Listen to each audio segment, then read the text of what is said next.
That's the sound of the man working on the chain gang. Can you hear me say it? Keep it right there. Yeah. Come on. Sweet. Sing for me.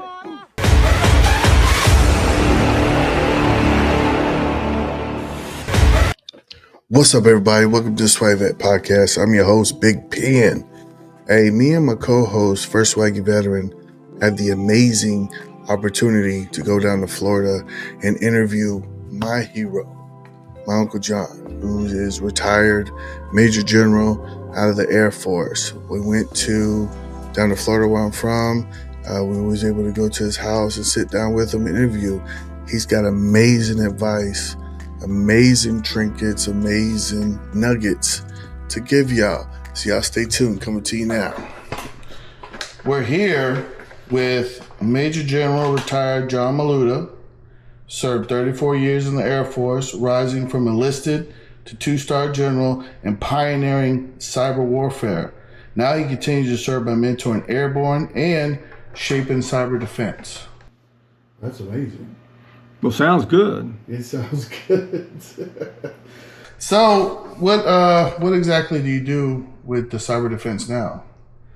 Well, I would say we're all in cyber defense, whether you're on active duty, whether you're retired, whether you work anywhere, because at the end of the day, it's the network, it's the web, it's everything out there.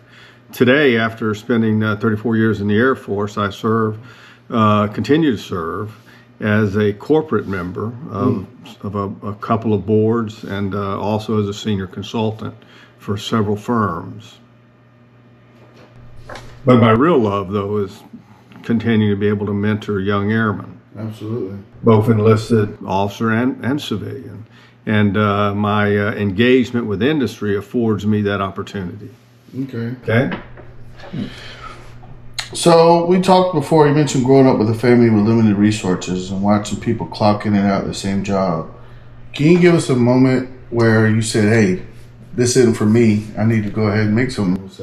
Yeah, I grew up in a small town, and when I say limited resources, we didn't have a lot of money. We always had food on the table, roof over our head, but in our community, the plan was to graduate high school and go to work at the local paper mill or go to work at the local gas station or supermarket. And so I graduated, fourth in my class, captain of the football team, president of several clubs and stuff. And I went to work at the paper mill. So I did that for about a year. And one day we're playing called Paycheck poker, where you take your pay stub and you go ahead and put it in a pot, throw a buck in the pot, and whoever has the best numbers, 1 being an ace, 0 being a face card, and everything else the same, best 5 digits win. I won. And I'd been there for about 6 months. And Bill, who had been there for 16 years, I just happened to look at his pay stub, and he was making a dime more an hour than I was. And I said, hey, Bill, you've been here for 16 years, and you're making a dime more than I am an hour? And he said, ain't that great? I knew right then I needed to do something different. So, and I knew education was the key to that. And so that afternoon, I went down and talked to an Air Force recruiter and had some conversation. He said, hey, we can send you to school, we can do this, that, and the other stuff, and you got benefits. So I said, I want some of that action. So I joined the delayed enlistment program, and poof, 6 months later, I was down at Lackland Air Force Base going to basic training. But I just knew that in order to get out of that mold of where I was in my community, and if I wanted something more, I needed education. I needed some vehicle, if you would, that would provide that discipline, leadership, for me to go ahead and do something different. Not that I couldn't have stayed at the paper mill for another 30, 40 years. A lot of folks did. That just wasn't for me. Okay. So let's talk about the future farmers of America. What's a tub band? I never knew what tub band. Well, for those folks who don't know it, down in the South and the Midwest and stuff, we grow a lot of grain. We grow a lot of food products, cattle, And the Future Farmers of America is an organization that kind of got into that and tried to help raise a next generation of farmers or people involved in the agriculture arena. But on top of that, though, they had opportunities for different leadership functions and different activities. The tub band was a recreational kind of a thing, and if you ever watched Emmett Otter on TV, you basically take a wash tub, you put a hole in the bottom of it, you put a string on it, and you take a broom handle, and you make a tub band, if you would. I mean, like a bass drum. And so I played the tub because I didn't know how to play a musical instrument, but I could pull the string. And because I was kind of a yapper, I was kind of the master of ceremony, and I provided that color, if you would, that allowed us to compete. And we won locally and went all the way to state, and I think we came in second across the state. But it was a lot of fun. It was entertainment, and it was a camaraderie dealing with the other members of the FFA organization. And it's that camaraderie that I think kind of also drew me later on into the Air Force. Oh yeah, military definitely. Absolutely. Yeah. So anyway, I tell people all the time, if you happen to have a Future Farmers of America organization within your high school system, be supportive of it. If you're an adult, and if you're a student, give it a shot. Okay. Give it a shot. That's an endorsement, by the way, for FFA. For Future Farmers of America. That's correct. Okay. Go from becoming a major general in cyber warfare. What's the story behind the transition in that? Well, I mean, when I enlisted in the Air Force, I calibrated electronic test equipment. So I was a PMEL troop. So basically all of your the oscilloscopes and generators and meters and stuff that everybody uses to work on their equipment, we calibrated that to make sure it was right. And I chose that profession because it had one of the longest tech schools, 52 weeks of electronics training. So I said, hey, if they're going to send me to school for 52 weeks, that's pretty cool. So, but again, I did that for a period of time. And again, it just so happens one day, a second lieutenant came to our calibration van, Air Force Academy grad, basketball player, probably 6'7", big tall fella. Wow. Okay. So he comes in, hits his head, starts bleeding, and I started laughing because it was pretty funny, But so the senior NCO went ahead and gave me that look. If you ever seen that senior NCO look, said, hey, you better shut up and let's patch him up. So we did, and the guy left, and I started laughing again. And for the next 30 minutes, that senior NCO just chewed my butt out about how disrespectful I was, about that was a commissioned officer, this, that, and the other stuff. And I said, well, he may be, but he's pretty stupid. He said, well, that might be the case, but he'll always be your boss. And if you think you can do better, get over to the education office, get some education, and see about becoming a commissioned officer. Afternoon, I went over to the education office, signed up for a course, and 4 months later, I'm a full ride ROTC scholarship, working towards a commission and a degree in the United States Air Force. Now, could I have stayed as an enlisted cat and moved up through the ranks? Yeah, I believe I could have. But I looked at the pay scale, and I saw that an E9 with 30 years made less than a 03 with 10. And there is no comparison with the talent and expertise with an E9 with 30 years versus a captain with 10. But anyway, so that was the story there. As far as being in cyber warfare, what I would tell you when I first started, it was communications and information. And over time, from when I was commissioned in 1978 until I retired in 2009, the common information career field progressed into the cyberspace, and both on the offensive side and the defensive side of the house. And I would say towards the latter part of my career, I was more involved in the cyber operation side of the house, but not, I mean, I'm not down, I didn't have my hands on a keyboard, I wasn't out writing code, I wasn't doing any of that stuff.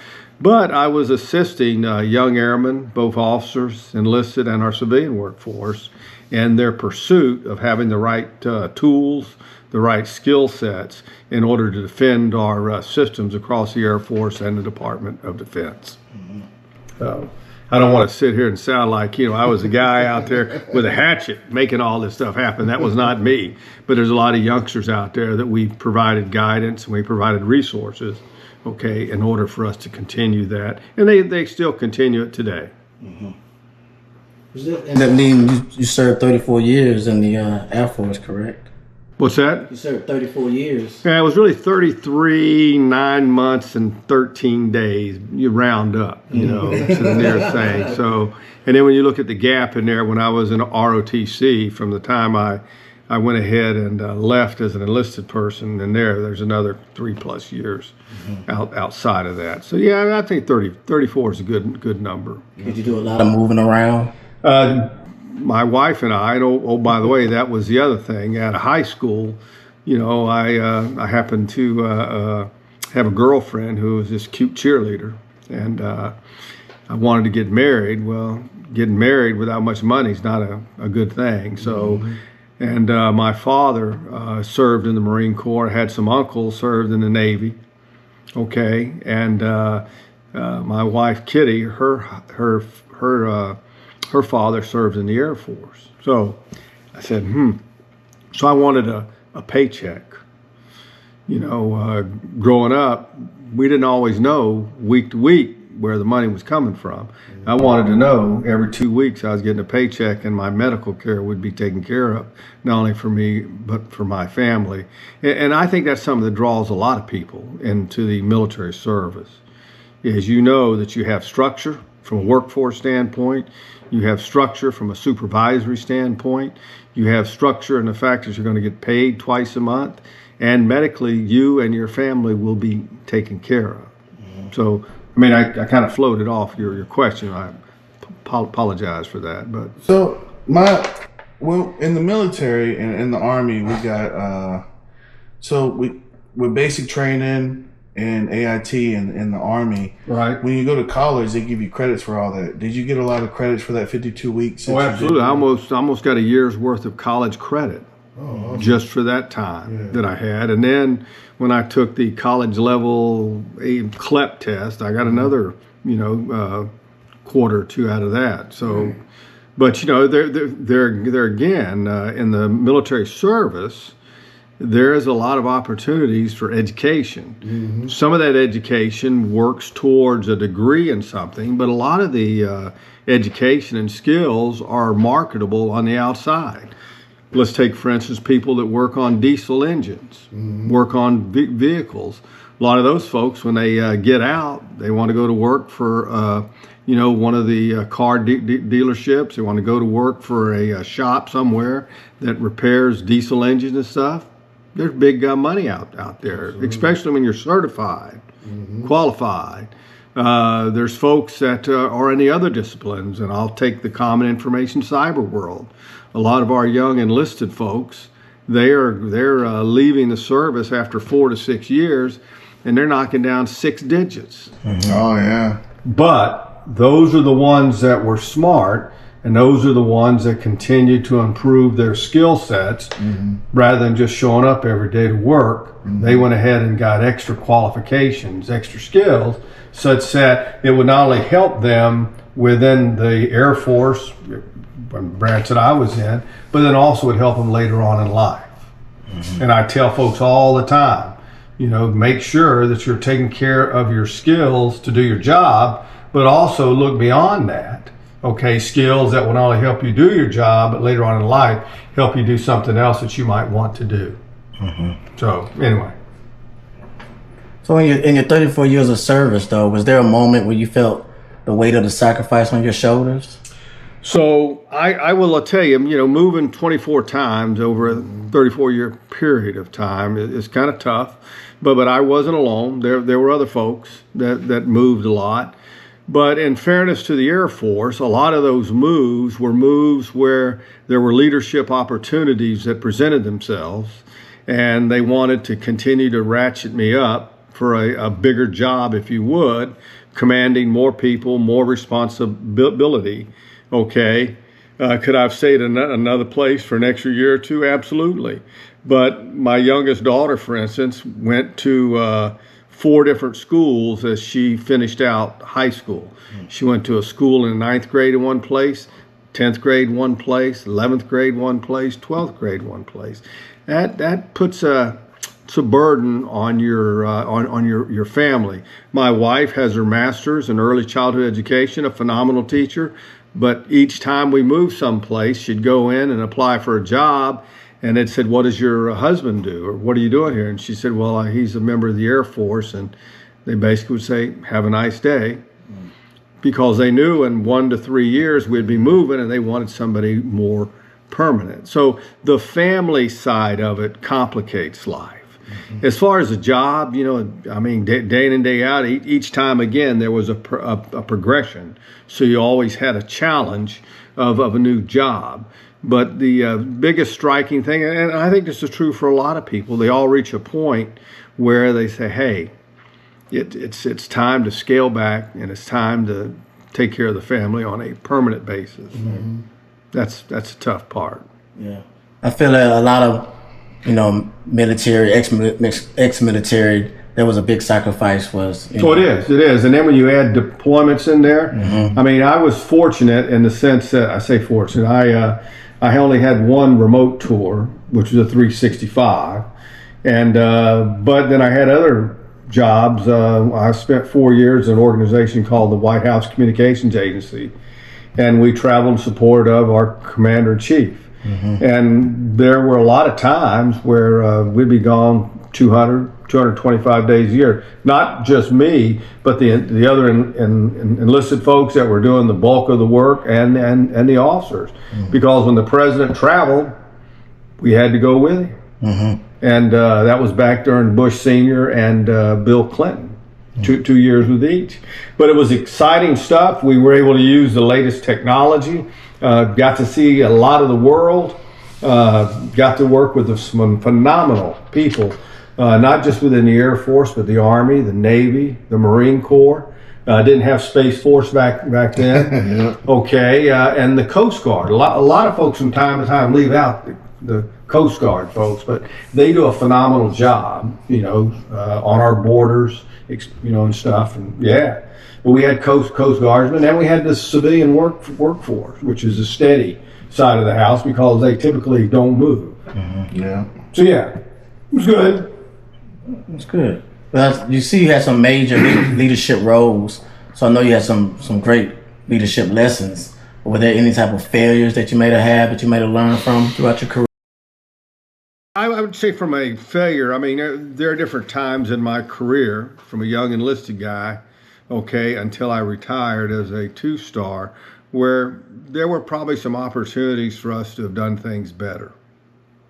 And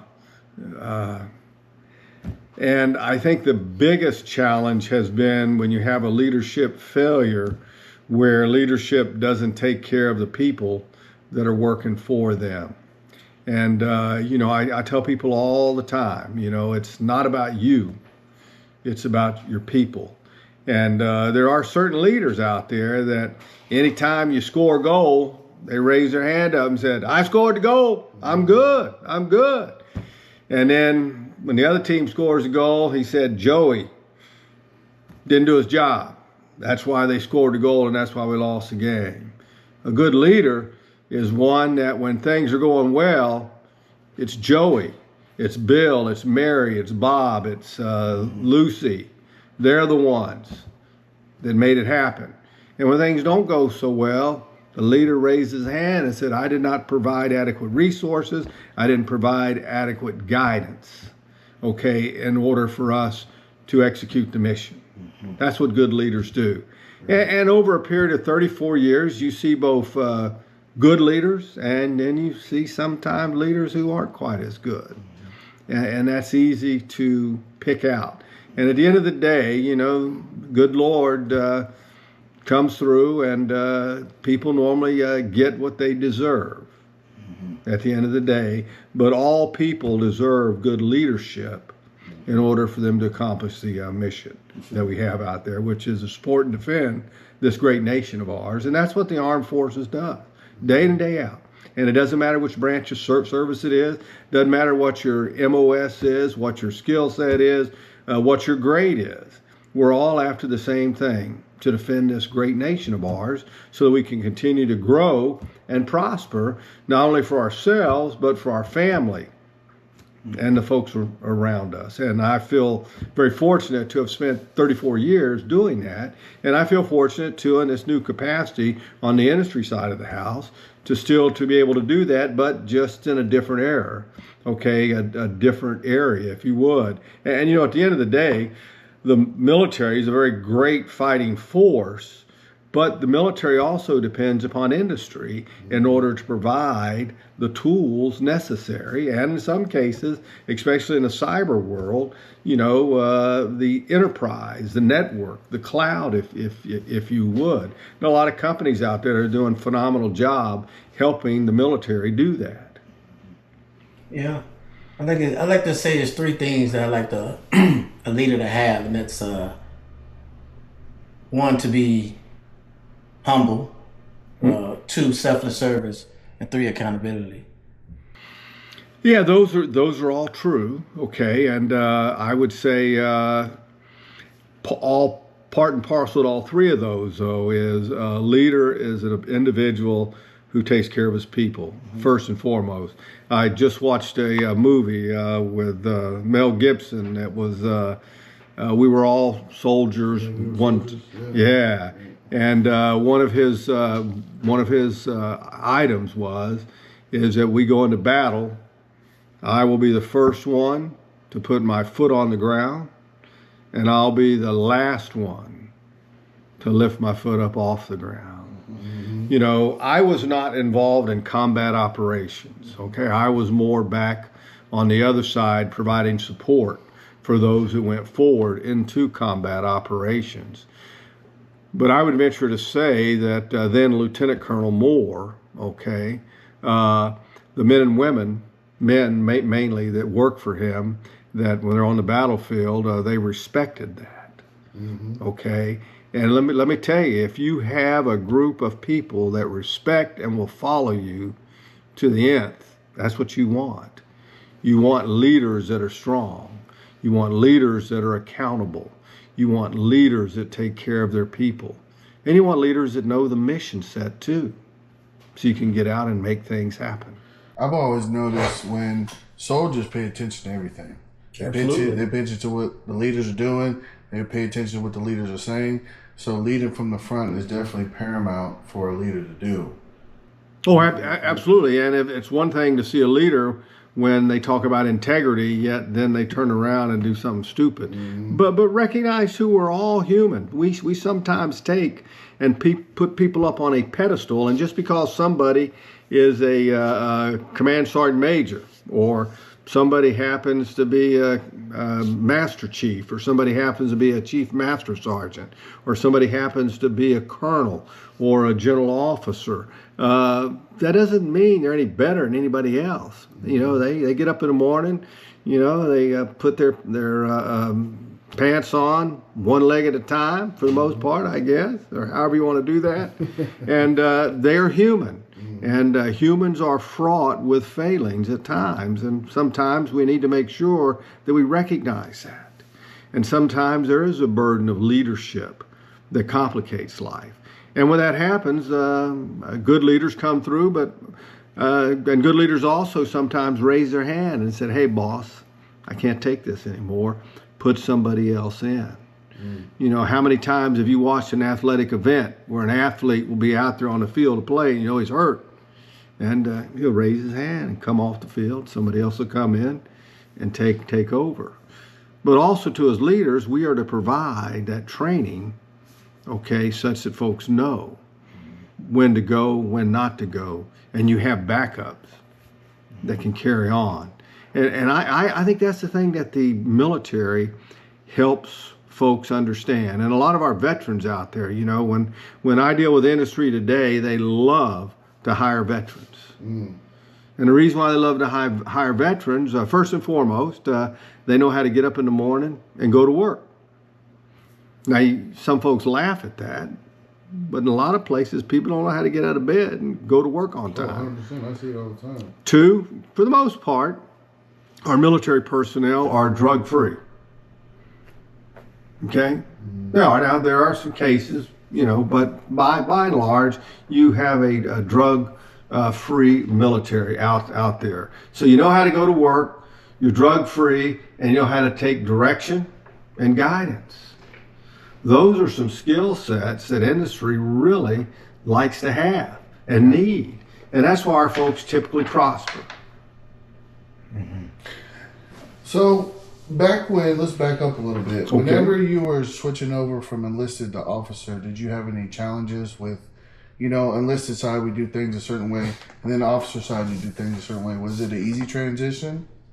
Because I was only enlisted for 2 years, okay, and oh, by the way, during that 2-year period of time between basic training and then a year in tech school, I really was only on the job as a young enlisted person in an office environment for about a year. Oh, okay. And then 3 years of ROTC. However, though, I think that period of time as an enlisted person and then transitioning on the officer side, I had a much better understanding of the enlisted force than what people going through an ROTC program or the academy would have had, West Point, if you would. In other words, I knew a little bit more about the mindset of the young enlisted individual out there that was trying to do the mission set. Whereas some of the officers coming on board may or may not have had that experience. However, there were times as a former enlisted folks, some of the officers kind of at times may have thought you were something that you really weren't. Okay, and would be kind of a snide remark here or there. And sometimes some of the enlisted folks would say, hey, you couldn't cut as an enlisted person, so you decided to become an officer. But those are very minor, and that was just normally during the first stages of being a second lieutenant, being a butter bar. But in fairness, butter bars are butter bars. Second lieutenants are second lieutenants, okay? And they sometimes not fall into walls and bounce off and come back and do other stuff. That's no disrespect to second lieutenants. But I never had a period of time as a young officer where I felt that I couldn't cut it. Okay. And again, I attribute that to growing up in a small rural area, where you had to go out and work. You had an environment in a school system where probably wasn't the best school system in the world, not because there was concern about danger, which some folks have today in school systems. It's just that we didn't have the resources that other school systems had. So we were very impoverished school system as well. And the expectation was to graduate, but not necessarily go to college. So, and I was also driven too. I wanted more. I wanted more than just getting up, going to work, and then going home and whatever. So once I was commissioned, I immediately started working on a master's degree, which I felt helped me based on the folks I talked to, and it did over time. And I went back to college and got an electrical engineering degree, which I had a math and physics degree before. Again, enhancing that educational opportunity out there that perhaps someday might come in handy. Now, I will tell you, it's 34 years in the Air Force and been retired for 10 plus years. I'm not saying that the electrical engineering degree from Auburn University enhanced my academic credentials. But at the end of the day, though, having that on a piece of paper was able to go ahead and at least identify me as somebody who had the background, and people wouldn't try to blow smoke up your pants leg, if you would. Anyway. So were you a leader in the cyber warfare before it was a massive battlefield that it is today? So I would say that I was at the beginning of the cyber warfare, if you would, cyber operations. I would not categorize myself as a warrior within cyberspace. Okay, I would categorize myself as a person that helped provide tools for the young men and women out there. And but by the way, a lot of our cyber warfare experts out there are young enlisted men and women, young officers, men and women that are out doing that, and the civilian side of the house. So yeah, I mean it's pretty cool. I'm still amazed at what we're able to do, and if it wasn't classified, you would be amazed at some of the fine things that we're doing. But as much as we're doing those, people can see a fighter aircraft, people can see a bomber, people can see an intercontinental ballistic missile and kind of look at it. It's hard to see what the men and women do on the cyber warfare side of the house today, because it's done on a keyboard and it's done across the globe. Unfortunately, though, we have adversaries out there, nation states and other places, that also have a capability that rivals what we're doing. You don't have to have a huge military-industrial complex to be a cyber warrior out there and create havoc on us. Mm-hmm. Do you have maybe a crazy cyber story that maybe the public doesn't know about that you can share with us? Crazy cyber story. I don't know. I would say from a crazy standpoint, it may not categorize as cyber, but many of the trips we did in the White House Communications Agency, we would travel around the globe, and here in the United States, people get used to having these little electronic devices of ours called cell phones and other stuff, and we think in any place we go, we'll have a signal, at least one bar, okay, where you can get through and talk to somebody or take a photo, whatever. Back when I was in the White House Comm Agency in the early 90s, we didn't have cell phones when I first got there. And when we traveled around the globe, there were places where it was complicated. And sometimes we had to do stuff on the shoestring. And it was kind of interesting. I remember arriving in Kiev at one of our presidential visits that we did over there, and literally they opened up the back of the C-5. We got off. C-5 stayed there because we were going to be there for a short period of time. And the president was going to arrive and do a bilateral with the folks there about some agreement they had made. And typically when you watch a presidential event, it really looks nice. You have the blue pipe and drape, the curtains behind you. You have the nice lighting. You have the nice sound system. You have everything's just pristine. We didn't have any of that. And there's normally a staff lead on a trip that goes with you. We didn't have any of that. So it was me and the Secret Service lead and our respective folks. And we didn't have any guidance from anything other than the president was going to land and we were going to have an event. Okay. We had no telecommunications other than our own government communications via SATCOM through DISA, okay? And so it was pretty sparse. But the most funny thing about it is we had to have those blue curtains in order to do a backdrop. Well, there were no blue curtains to be found. So I happened to notice there was a bar over there, and they, no kidding, had some blue and orange curtains. So we went over to the bar, we grabbed all the curtains they had. That was the backdrop that we used for a presidential visit, which was kind of crazy. That's cool. Yeah, it was. So anyway, so the president arrives, gets off the plane, does the bilat, gets back on. I mean, he was on the ground for like 48 minutes and then left. And then we loaded everything on the C-5 and got the heck out of there. But it wasn't me, it was our young men and women that were on the trip that, because of all the experience that we had, we were able to pull things together. And I use the curtain thing, but we were strapping and doing all kinds of stuff on X-band on the satellite side of the house. We were doing some other stuff, just really some wild stuff in order to provide the presidential communications. So when the president got there, he would be able to continue his duties as the commander-in-chief. Mm-hmm. And also he was protected from any element that might try to do him harm. So those are some fun times, but really long days and long time away. 200 plus days a year to be away from your family, and a lot of times it was short notice. Hey, go get on a plane, come back later. So we talked about you still mentor, new airmen that come in, or like lieutenants and stuff like that. What would you tell them right now trying to get into cyber warfare? Well, I'd tell them, just like any other thing you want to get into, do the best you can at the job you've got. There are some folks that want to be in the cyber realm, if you would, but they're in a different realm. And they said, hey, we really want to do that. It's just like folks that are painters, and they don't want to be painters. They want to be a framer.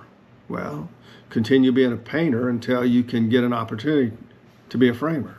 What I tell folks in the cyber world is same thing, and develop your skill sets. Just because you went through technical training, okay, to be an X specialty or Y specialty, there are other training courses that you can take, many of it paid for by the United States government. But what I also tell them, in order to be successful at whatever they do, there are 4 key elements. And it's pretty simple, and I found it over time to be very, very true. The first and foremost is to do your job, not the job you want. You may be in aircraft maintenance, but you want to be in cyber. Well, continue to do your job in aircraft maintenance, and maybe you can transfer over. But if you're in aircraft maintenance, you're doing a lousy job. What do you think that prospect is of your boss recommending you to cross-train over to this hot career field called cyber? Probably not going to happen. So professional success, first and foremost, do your job. 2, having a good boss. Let's say you're in aircraft maintenance and you really want to get over in cyber. You really think that's cool, right? You really want to do that. Well, the better you do your job there, your boss might say, okay, got it. Okay, yeah, right. You're doing great for us, but I understand you want to do that. Yeah, okay. 3, good timing. Timing's kind of interesting. You don't get to control it, but, maybe an opportunity presents itself. Maybe from that maintenance job, maybe they're going to draw down and, they're going to have excess folks and they're looking for ways to take care of people. And then finally, luck. Just plain old luck. I mean, some people are luckier than others. But, the word is, the harder you work, the luckier you get. I was about to say that. Yeah, you do. But over time, if you take those 4 elements, do your job, good boss, good timing, and good luck, I find they're all interwoven. Because it all starts with the first. Do your job to the best of your ability. But I found, too, the better you do your job, the better your boss tends to be. Better you do a job, better your boss is, timing becomes right, something opens up, and then finally, better you do your job, better your boss, better your time, you become the luckiest person in the world, and you get something on your shoulder if you're enlisted, or something you get something on your shoulder if you're an officer, some on your sleeve if you're enlisted, and you become an E9, and you become an 06, you become a flag officer. And then you sit there and you go, wow, that's cool, right, man, yeah, that's great, do that. And then you get ready to retire, and you open the closet up, you go to your house, and all you have is a set of uniforms, but you got no family. And so I tell people all the time, there's going to be challenges with every career, regardless of what it is. And the military, more so than most, has a lot of those challenges, dealing with separation of the family, dealing with the burdens of the job. I mean, better than most that our military provides lethal force. And you're put in harm's way. And when you're put in harm's way, sometimes you have to mitigate that, and that mitigation might mean the loss of life of somebody else, or it could also mean, based upon the hostilities, the loss of life or a limb of a fellow soldier, sailor, airman, Marine, Coast Guardsman out there. And those are tough times. I grew up during the Vietnam era. I didn't go to Vietnam, but I had a draft number, and I could have, but it didn't happen. And by the time I enlisted, Vietnam was basically over with. I don't think I would want to have served in Vietnam based on everything that I've seen. Okay, I've been to Iraq. I've been to the AOR, different bases and stuff, in a different capacity. Okay, than folks over there working. I was over there basically seeing how the young enlisted folks were doing, how the officers doing, and whether or not our cyber gear, our common information gear was working. So I was there for a short period of time.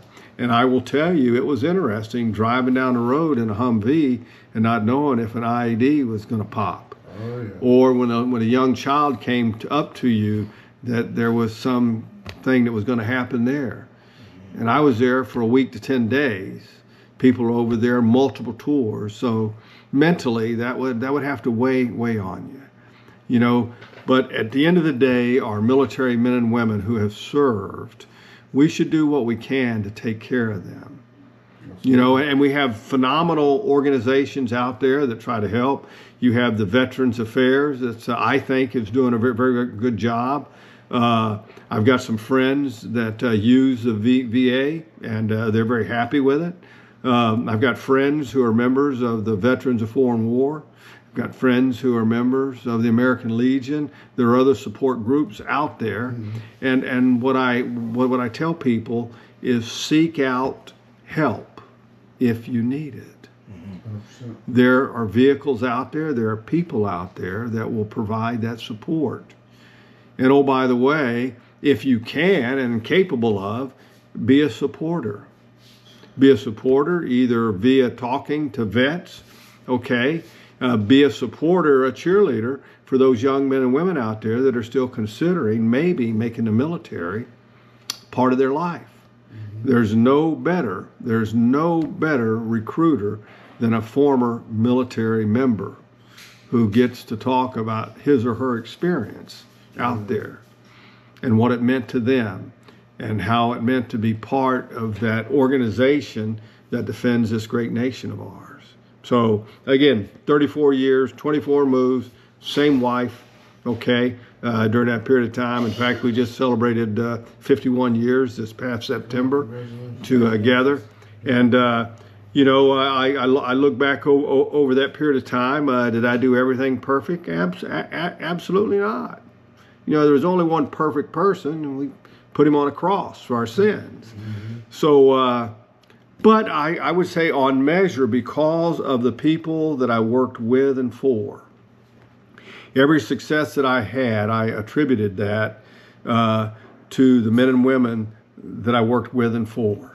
That young enlisted individual, that young officer, or that senior NCO, or that more senior officer that took care of something that was a priority for mission success. You know, we need to get away. We need to throw me out. It's us. It's the team. Okay? It's not you that provides success. And by the way, once you leave the military, whether you retire, whether you get out, whatever the capacity is, you can continue to serve. You can serve as a spokesperson for the military. You can serve by helping take care of other vets, okay? You can serve by supporting those organizations that actually help other vets. So if, a matter of fact, right now, I'm trying to convince my grandson that maybe the Air Force is a good place for him to go and learn and create a skill set they might be able to raise a family on someday, or at least mature. You know, 34 years or 10 years or 20 years isn't for everybody. But I have to tell you, 4 years in the armed forces, you can pick which service it is goodness. It teaches you discipline. It teaches you leadership skills. It teaches you, okay, about how to take care of people. And so from that standpoint, I feel very thankful and blessed to have been able to serve as long as I did, and also for the great support that I had throughout that period of time. And again, the only regret is that it does take a toll on the family. And I look back over that, and there were sacrifices that my wife and my kids had to make that Yeah, I wish it wasn't that way. And we are getting better. We are getting better. Okay? So, what do you think about AI in the new cyber realm? How do you think that's affecting the way we do things on the battlefield now, from your expertise standpoint? Yeah, it's a little scary. Yeah. You know, we're going to have, if you go back, we always talk about that we want to have somebody in control of a weapon, whether it's a rifle or whether it's a missile, rocket, whatever it is. What AI has the potential to do, and this is worrisome at times, is to take over that process where the person in the loop is not in a loop anymore. It's done autonomously. Oh, okay. And that's a scary thing. And, there's safeguards that we're putting into systems, but, at the end of the day, we have the best military in the world, but not by the margins that we had 10, 20, 30 years ago. There are other nation states, nations that are catching up with us. But go back, 6 months, we had an unfortunate incident where our air traffic control systems were basically shut down. Our airports were shut down because of a glitch in updating software. Oh, wow. CrowdStrike at the time. I think somebody put in the wrong thing. And I was sitting over in Germany at the time, and they froze every airport ramp. Nobody could fly because the screens were blue. Wow. Okay, and if you look at our most modern weapon systems today, they're cyber based. I mean, we have drones now, remotely piloted airframes, if you would, that are done autonomously. Okay, and that's a little scary. You can go online now with ChatGPT. And boy, if they'd have had that in high school and college, it'd have been a lot easier doing speeches and stuff. Yeah. But utilizing that, you can throw a couple of words in, a couple of thoughts in, and it will give you a paper, give you a storyline, whatever you want, A+. But it's not your work. You can go ahead and give a couple of different names or different thoughts into ChatGPT, and it will take and flex what you're saying, what I'm saying, and say something entirely different based upon what you put into the system. And it looks just like you, sounds just like you, but it's not you. I remember Arnold Schwarzenegger, the Terminator. It's a little scary. Yeah. It's a little scary, and we should always have a person in the loop.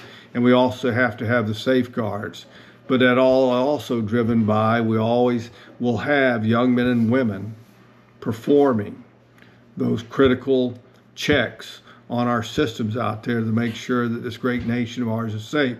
The worst thing we can have is an intercontinental ballistic missile autonomously launching towards another country or vice versa. And that's a scary part of it. That's a scary part of it. So, Mr. John, after 34 years, and then there was retirement, what was that first week like of having a taste of the civilian life? How did you feel? Yeah, I would say the R word, the retirement word, is kind of interesting based upon what an individual's thoughts are. I will tell you, if somebody puts 20 years or 30 or 40 years into an organization, whether it's the military or whether it's a commercial sector, and at the end of that period of time, if you just quit and sit on your, lazy chair, or you stay at home, you're going to die, or you're going to go crazy, or you're going to do both. Okay. Most folks, when they retire from military service, if they put in 20 years, they either enlisted at 18, 20, they're 40 years old. That's a young person. If they're a commissioned officer, they had college, so they're 45, 50 if they put in 20. 45, 50 years old, you're still a young person, okay? And so I tell people, even if you're independently wealthy, And by the way, by and large, if you're a member of the United States military, you're not going to be independently wealthy unless you had that wealth before you came in, or you happen to buy Bitcoin or Nvidia or some of the other firms, Apple, at the right time, okay, at the right price. But by and large, you're going to go do something. And I tell people, even if money's not an issue, be active in your church, be active in your community, be active in the school system, be active with your family. But do something that matters. Okay, do something that matters. And I would say for the most part, the transition, for me anyway, from the military side of the house to the civilian side of the house was pretty easy, pretty simple. But I was dealing with the same group of people. So I didn't change skill sets. I didn't change, working as a painter and then going off and being a medical surgeon. Two different things. So I continued doing that. The biggest headache that I had as a general officer, though, for 1 year, you can't really talk to anybody back within your service as a flag officer, which is a pain. So for 30-something years, you talk to people day in and day out, and then all of a sudden you retire, and for the next year, you can't talk to anybody. That was probably the toughest thing. But most folks don't have to go through that. Okay, but a lot of folks go through, that depression, if you would, of getting up every day, putting on that same uniform, going to the office, grabbing that cup of Joe, talking to your buddies, okay, and then doing whatever the day's chores are there, training-wise, or if you're deployed, taking care of that. There are no wake-up calls, okay, immediately once you retire. Now, a lot of folks go into industry, they go into the commercial sector, they do different things, but it's different. What also will tell you, the other hard thing is, and even today, that esprit de corps, that sense of mission, that sense of accomplishment, being part of a team that has a greater purpose, doesn't always exist on the other side. And some people have trouble with that. Okay, but again, those folks who do have trouble, there are organizations out there that can help them. Okay, can help them, and they should reach out and take care of that. But at the end of the day, do something. That's my counsel. Do something, whether it's volunteering or whether it's working. Do something. Yes, otherwise, you'll go crazy. So since you transitioned over into similar career field, it wasn't that hard for you as a transition? It was not. Okay. And also, too, because physically, mentally, I didn't have any issues, okay, per se. I was not in an environment where I had IEDs. We have folks today who have had an IED explode around them, their vehicle. And I can only imagine the turmoil, okay, that would have on a person. They probably have a different sensing, okay, of what normal is. For me, one day I had a uniform on, the next day I put a different uniform on, and I also had gainful employment, so it wasn't like I lost anything. In fact, to be honest with you, it was a little more lucrative on the commercial side of the house. You don't get rich in the military, but you can gain some skillful sets that will help you on the commercial side. Yeah, that makes sense. So you said when you have either a colonel or a senior NCO or somebody come up to you and says, "Sir, you impacted my life greatly." Do you have any particular stories you can share with us? Maybe one stuck out to you the most?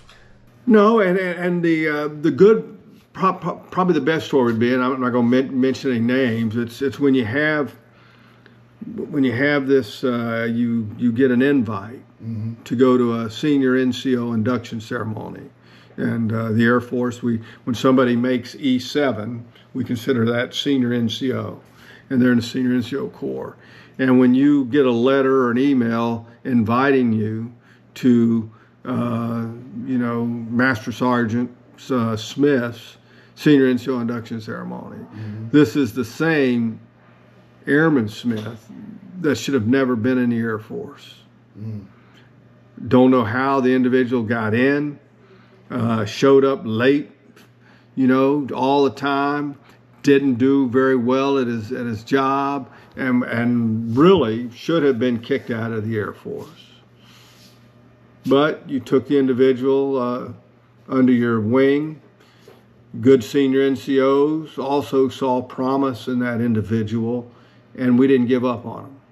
That's awesome. Okay, and to have a person like that, make senior NCO is a big deal, and it makes you smile, and that you did the right thing.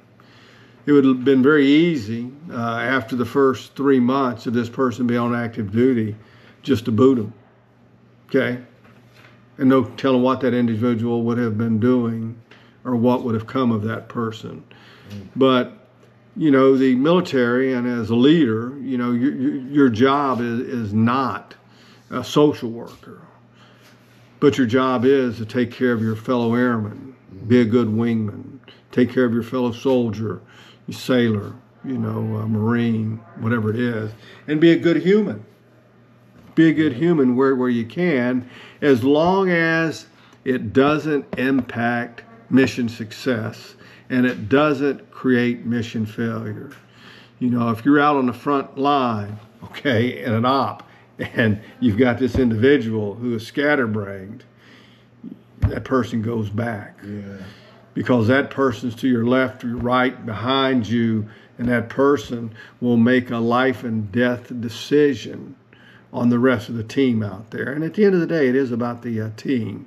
But if you can mature that individual to a point where later on in life that they achieve a milestone and you were part of that, that's pretty good. It's kind of like your kids, Children at times can be interesting.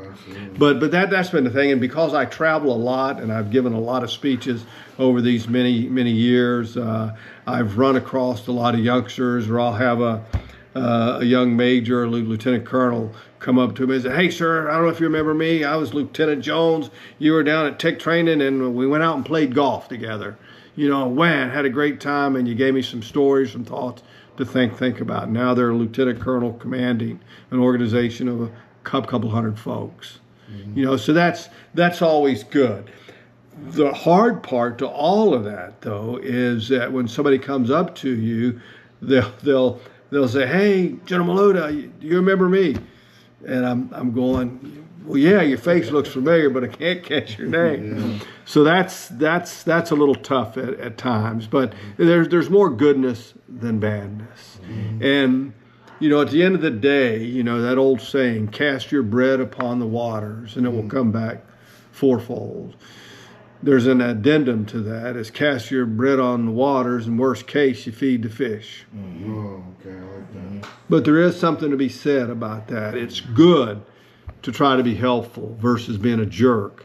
And your success should be dependent upon you and the people around you, not you stepping on somebody just to get ahead. And unfortunately, we have some people today that want to step on people in order to be successful. They want your failure to be their success. It should be our success from that particular standpoint. What's up, man? Hey, so you have a philosophy: mission first, but not the expense of your family. Mission first, family all. Family always. Where did you get that philosophy? I think over a period of time, watching other individuals who served either chase a promotion or chase the mission at the expense of the family. And they never went to a ball game, never went to a play, never went to a recital, never went to a graduation because they had to go ahead and they were focused. They were focused on the mission, and they just couldn't take time off because they felt if they took time off, everybody would think they were weak. There are times when you can't make that special ball game, or you can't make this other event, or or there's a medical appointment that your significant other, wife, husband, whatever, has to go to, and you should be there. You know, when you have tests done, and you don't want to send that individual, that loved one, into that alone. And as a leader, as a supervisor, as a boss, as a commander, we never frowned upon that. Now, that doesn't mean, you know, every other day you've got something that you're going to be gone half a day for. That's not what I'm saying. And some folks will take advantage of that. But by and large, and you as a leader need to show your people, it's okay to go to that basketball game. It's okay to go to that medical appointment. It's okay to go to the school because there's an issue or there's a special event for your child. Because then if they see you doing that, then they're probably more apt to do that as well, appropriately, versus saying, well, the boss never does that. Yeah, he says to go do that, but he never does. I've never seen him do that. So you want to be that leader. You know, a leader isn't just a leader on the operational art. Okay, a leader is a person that inspires the men and women that work for him or her in order to be successful in all aspects of their life. You want the people working for you to be successful, not just in the operational art, but their life as well. Because then you'll have a better individual out there working the mission set for you. Absolutely. So yes. Mr. John, if you can go back and talk to your 18-year-old self fresh out of high school, what would you tell him? Buy Microsoft. Yeah. Okay. That's a Apple. Yeah, that's one thing. But I would say try to spend more time early with the family, because there will be times when you can't. And continue to take care of the folks that mean the most to you. And your people, because you know at the end of the day, you by yourself ain't gonna do nothing.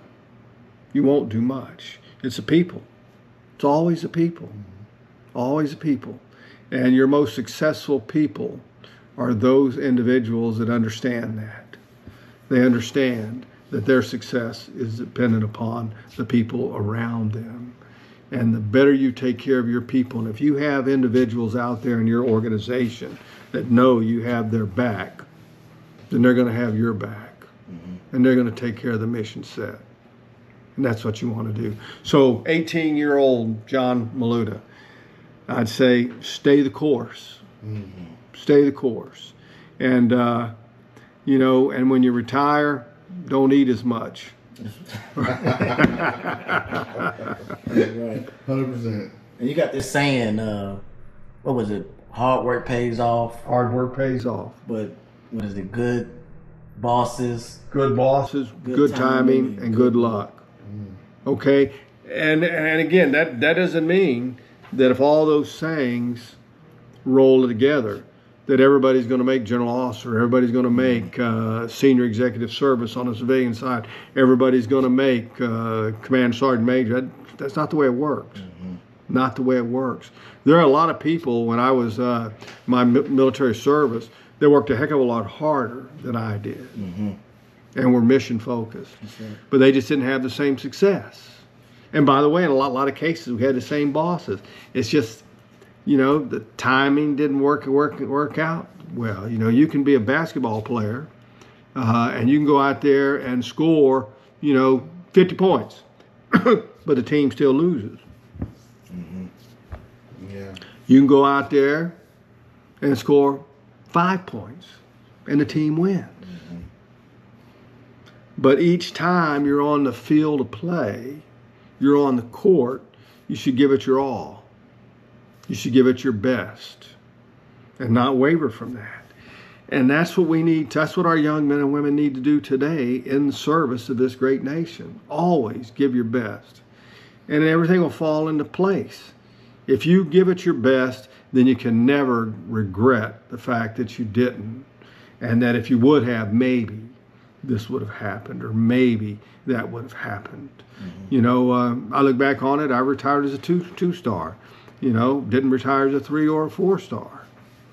Okay, could I have done something different? I don't know. I'm okay.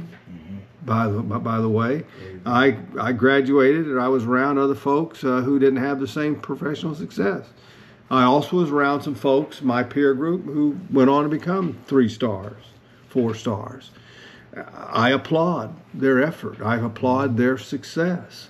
Got nothing against that. But again, those 4 elements, do your job, good boss, good timing, good luck, that is really the key. And always, always at the end of the day, make sure you take care of the mission, but more importantly, make sure you take care of the family, because that is the most important thing. And regardless of what professional success you think you have, it's all about the family. That's right. All about the family. And the family of the military member doesn't just stop once you retire or once you leave military service. The best recruiters out there, as I've said, are former military personnel. And I'm very fortunate, physically, mentally, to my knowledge, even though I got a few aches and pains, but by and large, I can do whatever I want. Can I do it as quickly as I did when I was in my 20s, 30s, 40s? Absolutely not. But I can go about normal life. Other folks can't do that because of the physical ailments that they encountered while on active duty. But more shocking, though, is you can tell if somebody has a physical issue. If they've lost an arm or a leg or their battle scars, whatever. The biggest issue that's not seen are mental issues that impact a lot of people. And unfortunately, many of our service personnel don't take advantage of the resources that are available to them. That brings me to the next question. You feel like there's anything the military can prepare our service members for life after the boots? I would say the military today is doing a pretty good job with other programs that prepare them for service outside of service. The Air Force has a program called Skill Bridge, which lets you go out, I think, for up to 6 months with a firm, a company, to go ahead and see how that works. So I think we're doing a lot better job today than we did in the Vietnam era, and we continue to get better. Is it perfect? And no. Is it getting better? Yes. But the thing that worries me, physical ailments people see, mental ailments you don't see. And somebody may look perfectly fine, may sound fine, but inside they're really not. And those are the people that need the most help. And we don't need to see vets on the side of the street panhandling. We don't need to see homeless vets. There are programs and opportunities out there for vets to be taken care of, and we need to help them provide guidance, resources, and stuff to get them back on their feet, because they're a valued member of society, and they need to be taken care of because they've taken care of this great nation of ours. Okay. One thing, and thank you so much for coming on the show and being a part of this. And to everybody out there, this is my Uncle John, and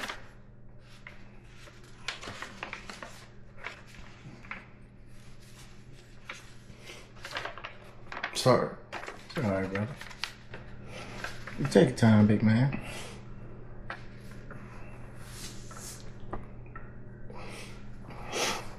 You've been a great example for me.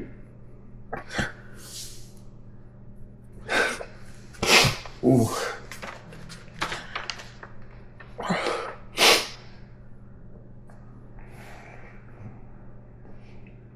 That's all right, Pan.